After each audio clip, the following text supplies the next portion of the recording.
સુરતથી સોનાના રોકાણના નામે 99 લાખની ઠગાઈની ફરિયાદ નોંધાઈ છે। વેસુના વેપારીને સસ્તું સોનું અપાવવાના નામે રોકાણ કરાવ્યું હતું। રૂપિયા લીધા બાદ ખોટા કેસમાં ફસાવી દેવાની ધમકી આપી। સુરત ક્રાઇમ બ્રાન્ચે બનાસકાંઠાના ઠગની ધરપકડ કરી છે। આરોપી સંજય સોની વિરુદ્ધ રાજસ્થાનમાં પણ ગુનો નોંધાયેલો છે। 99 લાખની ઠગાઈની ફરિયાદ નોંધવામાં આવી છે।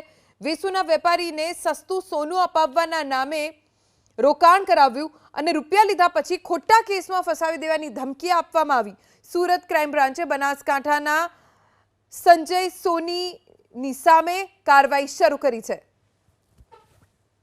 ડીસીબી પોલીસમાં ભરતભાઈ મધુસૂદન ઠક્કર નાઓએ એક ફરિયાદ આપેલી કે એમનું સોના ખરીદવાના બહાને 99 લાખ રૂપિયાનું ચીટિંગ થઈ ગયેલ છે।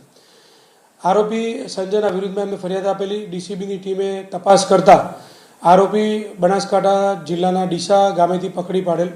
આરોપીની પૂછપરછ કરતા સસ્તા ભાવે સોનું આપવાની લાલચ આપી અને એ આ રીતે લોકોના ચીટિંગ કરતો હતો। આરોપીના વિરુદ્ધમાં અગાઉ 6 ગુના અલગ અલગ પોલીસ સ્ટેશનમાં આ જ મુજબના દાખલ થયેલ છે અને આરોપીને હાલ 4 દિવસ રિમાન્ડ મળેલ છે। આરોપી અત્યારે અમારી કસ્ટડીમાં છે।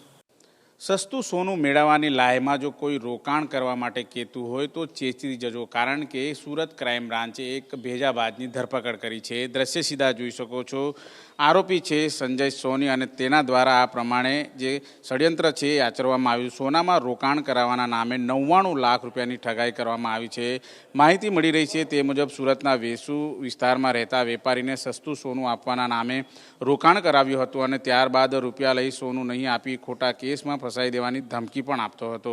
વેપારીએ સુરત ક્રાઇમ બ્રાન્ચમાં આ બાબતને લઈને ફરિયાદ આપી હતી, ત્યારે સુરત ક્રાઇમ બ્રાન્ચે વોચ ગોઠવી હતી અને ત્યારબાદ બાતમીના આધારે બનાસકાંઠાથી આ ઠગ છે સંજય સોની તેની ધરપકડ કરવામાં આવી હતી। આ પ્રમાણે કેટલાક લોકોને ઠગ્યા હોવાની વિગતો અત્યારે હાલ મેળવવામાં આવી છે। આરોપી સંજય સોની ગુજરાત સહિત રાજસ્થાનમાં ગુના આચર્યા છે તે બાબતને લઈને પણ તપાસના ધમધમાટ શરૂ કરવામાં આવ્યા છે। શરૂઆતમાં સંજય સોની છે વિશ્વાસ કેળવી લેતો હતો અને ઢગલાબંધ સોનું મળ્યું છે એ પ્રમાણેની વાત કરતો હતો અને એ સોનું સસ્તામાં આપવામાં આવશે એ પ્રમાણેની વિગતો છે એ આપવામાં આવતી હતી। ત્યારબાદ અનેક લોકોને સસ્તામાં સોનું મળી જશે અને તેને લઈને જ રોકાણ કરવામાં આવ્યું હતું। એ બાબતને લઈને અત્યારે ક્રાઇમ બ્રાન્ચે તપાસના ધમધમાટ શરૂ કર્યા છે। સાથોસાથ ઠગ સંજય સોનીની ધરપકડ કરીને વધુ તપાસ હાથ ધરી છે।